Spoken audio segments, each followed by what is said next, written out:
Ladies and gentlemen, welcome. In this video, we're doing something a little bit different. We're going to be taking a look at these 15 Fallout factions and ranking them from basically piss poor all the way up to Wasteland Superpower. Cool, beautiful, fantastic. Also, before anybody mentions, I'm aware my Windows isn't activated. YouTube does not pay as much as you think it does. So, who are we going to start off with? Right, let's kick it off with the Railroad. I'm not hearing any arguments on this. They are piss poor.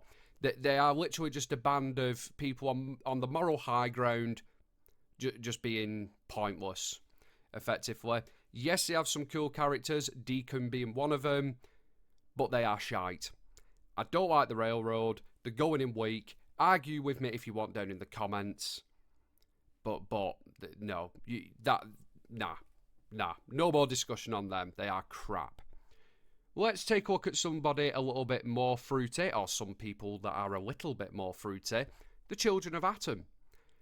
I'm going to put these guys in strong, right? I don't care. Yes, they are probably more unhealthy than, I don't know, think of an unhealthy person.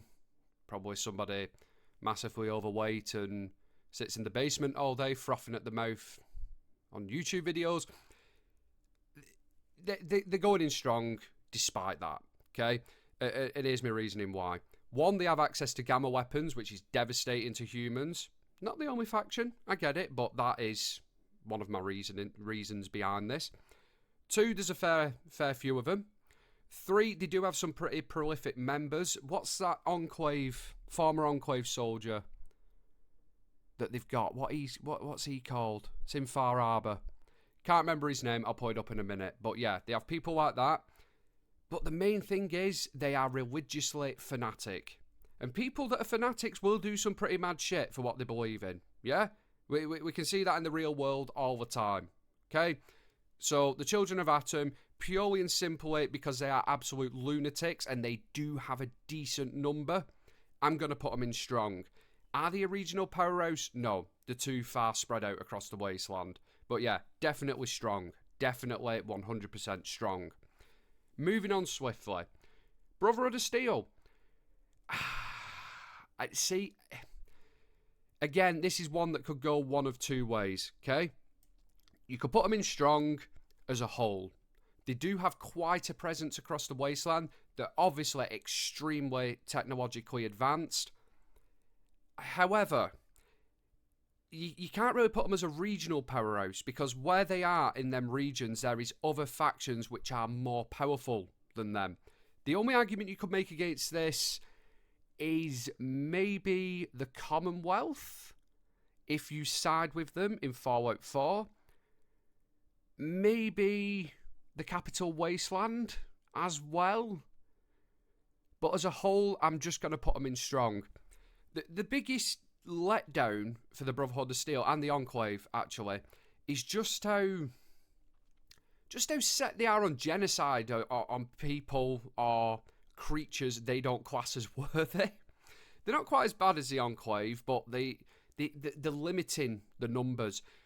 And that's the problem. You can have all the technological advancements in the world, yeah? If you don't have the numbers, you're always going to be at a disadvantage. So that's why I'm going to put the Brotherhood in strong. Again, this one I do welcome discussion on because you could argue they are a regional powerhouse. It all depends on the situation. Okay. Let's segue into the Enclave. I think that's a good time to do it. Again, depending on the time scale and the time frame, these guys could be regional powerhouse. They could be a wasteland superpower. They could be strong or they could be weak. That's the problem with the Enclave. I'm going to throw them in strong, right? Hear me out. If we take a look at them when they had the oil rig, immensely powerful. Very early on. Like in Fallout 76, for example, they have control of Kovat Muldoon, which is an orbital bombardment station, yeah? And they also have control of the Bradley... what's its second name? The other orbital bombardment station, they have control of that as well. They actually use that to destroy Liberty Prime. They have trained Deathclaws. They are a proper continuation of the American government. So they have command structure. They have infinite resources. They are very closely tied to Vault-Tec. Yeah, they are stupidly powerful, the Enclave. However, they have been spanked on multiple occasions by lesser, inverted commas, factions. And like I say, depending on the timescale that we're looking at, they could be classed as weak, strong, average, you know, it could be anywhere. I'm going to slap them in the middle as strong. I still think that there may be some little enclaves of Enclave knocking around the wasteland who have still got a bit of, you know, a bit of bite. But yeah, they are definitely not as strong as they were at the start of, you know, the post-war era. And again, like I said, with the same as Brotherhood of Steel, they limit themselves because of just how, well, basically, how xenophobic they are. Yeah, I'm going to leave the Enclave in strong.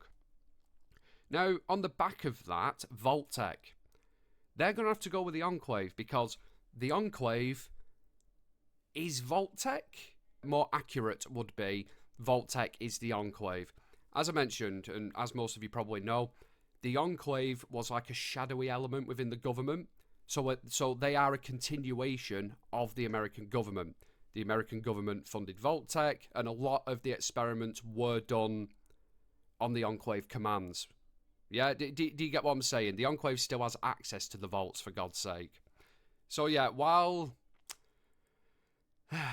Vault-Tec doesn't exist as a company anymore, they kind of do through the Enclave.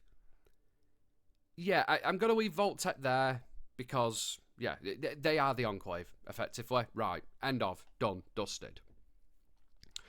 Let's take a look at next, the Gunners. Another friendly little faction from Fallout 4. Where could we put these guys? You could technically put them as a regional powerhouse, Quincy. But I'm going to go with strong, okay? The Gunners are very, very, very well organised. They have a good command structure, good weaponry, yeah?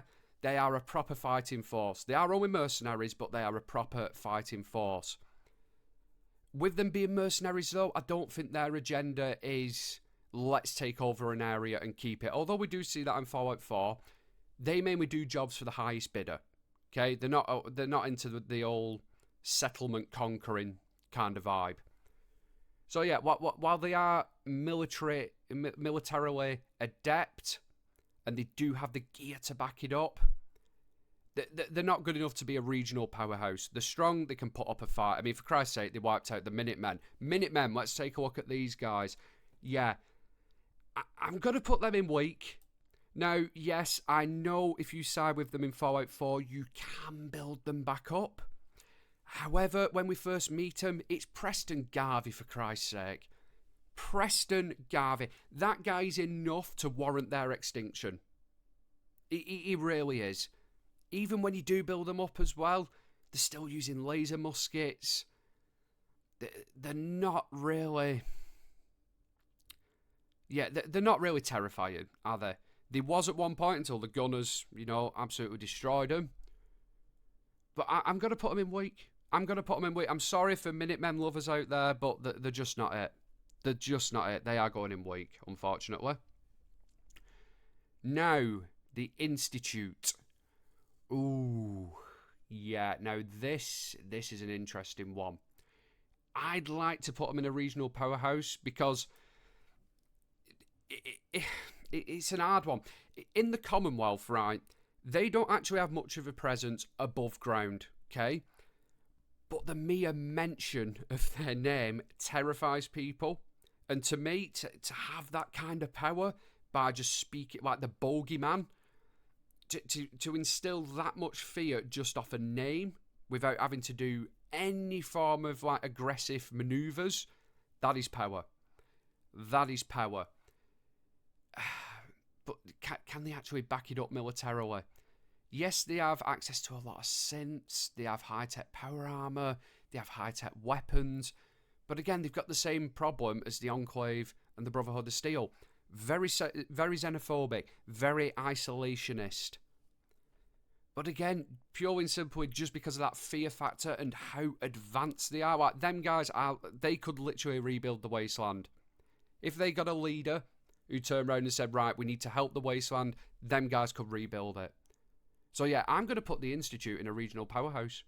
Because they are. If you can scare somebody by the mere mention of your name, then you are an absolute baller and you deserve to be up there. Yeah, that's where the Institute are going.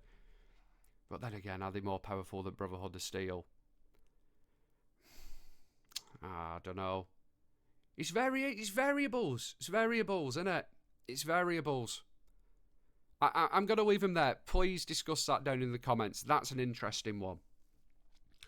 Up next, we're going to put the Talon Company.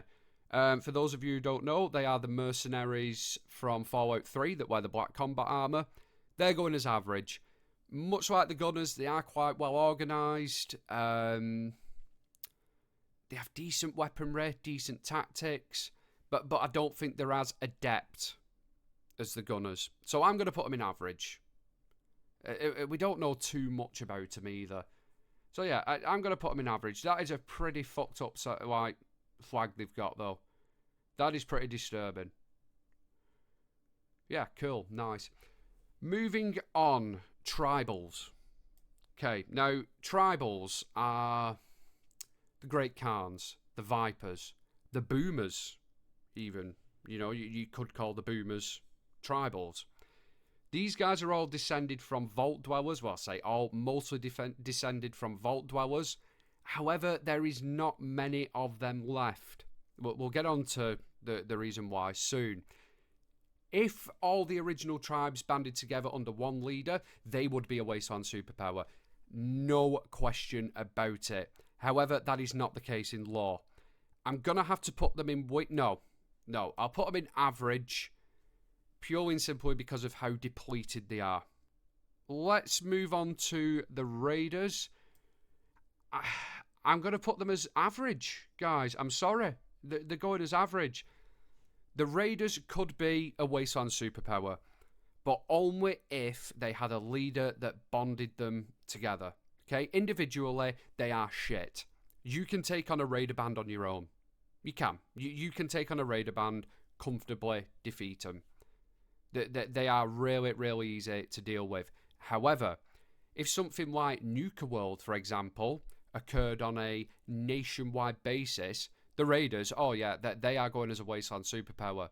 But as they are currently, as a whole, you know, taking Nuka World out of it, they're just average. They don't work cohesively enough to be anything more. So that's why they're going in average. Let's move on to New Vegas as a whole. Not just Mr. House, New Vegas as a whole. He's going down as a regional powerhouse. Okay? You've got Mr. House, first off, who literally saved New Vegas with high-tech weaponry. Okay, so he's the reason why New Vegas exists. Not really a good basis for a power level, but it shows he is an intelligent guy. Okay? He's also got an army of robots. Not only does he have his robots, he has the 3 families as well. Now, this is where the tribals come in. Those 3 families, Robert House recruited. Okay, they were originally tribes. Again, I can't remember the names of them off the top of my head. I will put them up on screen now. I think one of them was called the Sliver Hands? Slither Summit? Like, they're on screen anyway, yeah? They are 3 tribes that he has recruited and basically, what's the word? Modernized, I guess? But yeah, either way, no matter how you describe it, Robert House, the 3 families, his army of robots, they make New Vegas a veritable fortress. Vegas is definitely a regional powerhouse. Plus, you've got all the economy that's going on there, the gambling, the control of the Hoover Dam, yeah? Vegas, really, really powerful. Really powerful. Not a superpower, though. Not a superpower. Now, on the back of this, let's take a look at another gambling city. We have got New Reno.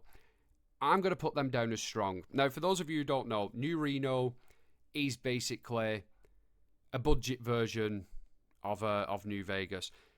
Before the war, it was a gambling city, known for prostitution, drugs, all that fun stuff, run by mobsters. However, it weren't quite as prolific as New Vegas. They survived relatively unscathed due to the terrain, rather than advanced weapons, and advanced defences, like Robert House had at New Vegas. But yeah, they did survive relatively unscathed, and they was able to continue pretty much how they'd been before the war. Now, New Reno is ran by 4 mobster families, and they just keep control of the area. They keep the peace on the street. I would put them as a regional powerhouse. The problem is they don't work too nicely together. Again, if all of those 4 families bonded together, rather than infighting and trying to do, power struggles and whatnot, they would be extremely powerful. But I don't think they are on the level of New Vegas and Robert House and the 3 families. So yeah, I'm going to put them in strong. They do have a good economy by tourism, funnily enough, much like New Vegas. But they're just not as well organised. So yeah, they're going in strong. Now we come to the 2 fun ones. Caesar's Legion and the New California Republic, the NCR. Right, let's start off with Caesar's Legion. Now, do you know, like I was mentioning before, that there isn't many tribes left? That's because of Caesar's Legion. And this is where you could argue with the tribes here, right? Caesar's Legion incorporated or massacred the tribes that it encountered. I think there was 86 that it incorporated. Okay? So you could technically say that these tribes are still in existence through Caesar's Legion. But obviously they're not. This is what I mean. It's hard to rank some of them. But yeah, Caesar's Legion as a whole, okay, they are massive. They are absolutely huge. Ginormous by post-war standards. Okay? These guys can go into a battle, get absolutely pasted, most commonly by the NCR, then come back again. Okay, much like the real Roman armies back in the day. They do have massive numbers behind them. The problem is with Caesar's Legion, Caesar himself is very anti-technology, so he doesn't drugs are banned, full stop, drugs are banned, chems are banned. He doesn't like weapons because he feels like it makes men and women weak because they have a reliance on them. So they do limit themselves in that way. They do have the advantage of they will assimilate anybody, so they're not really too asked who fights for them, but they are a slave army as well. Yeah, they're a bit of an odd one, Caesar's Legion. They are definitely a superpower, but are they the superpower, or is it the NCR? Yeah, it's an hard one to judge here. Who is the absolute Donny? Well, yeah, I'm going to go for the NCR.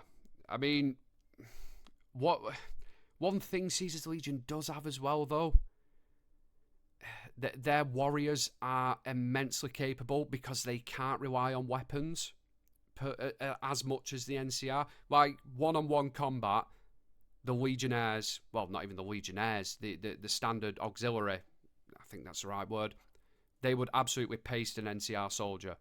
Yeah? The Caesar's Legion, I think they have like 2 years of training, and it's mostly hand-to-hand combat, and you're lucky if you survive. And then when you get moved up to Legionnaire position, then you can get access to more advanced weaponry. Yeah, it's a Madden. It's a Madden between these two. Caesar's Legion has the number and the skill of soldiers, but they do lack weaponry and modern medicines and a proper economy. That brings us on to the NCR. This is why I think the NCR are the ultimate superpower. They have a well-trained army, okay? They have a population of over 700,000, so they are pretty damn big, yeah? They have a proper economy. I mean, for Christ's sake, they have their own money. They have running trains. They have an education. The education system. They have a judicial. They have police, right? And laws and shit, okay? They are the closest thing you will find to America post-war. The NCR they are the beasts. I mean, despite what you see in the Fallout TV show, where they're just shady sands and they've been wiped off the face of the earth just by one nuke, no, that's not right. The NCR are stupidly powerful. Yeah, that's how I'm going to leave it, guys, with the NCR being my #1 choice. Apologies for my voice being a little bit off and being a little bit, away with the fairies, but I'm not feeling too great at the moment. But I did want to try this video, did want to get one of these out, and I hope you enjoyed it. Please let me know down in the comments if you like this kind of stuff. I'll do more. I like doing this kind of shit, yeah, and there is so much we can look at. It's unreal. Anyway, as we're saying off, I will love you and leave you, and I'll catch you next one. Have fun, everybody.